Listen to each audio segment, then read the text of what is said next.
Бул мелдеш негизинен 23 февраль ата мекенди коргоочулардын күнүнө арналган. Мелдешке даярдык негизинен пандемияны эске алганда мурдагыдай даярдык болгон жок. Бирок ошого карабастан командалык түрдө машыгып турдук.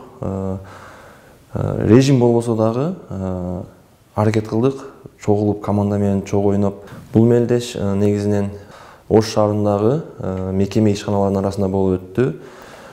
Жалпысынан бул мелдешке 27 команда катышып, насип кылып, биринчи месттан биринчи орунду Батыр Сыдыков атындагы Кыргыз Өзбек университетине насип кылган экен.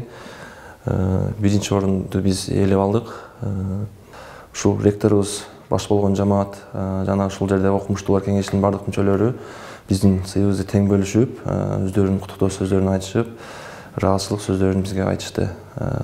Колдоп кубаттаганына ыраазычылык билдиребиз.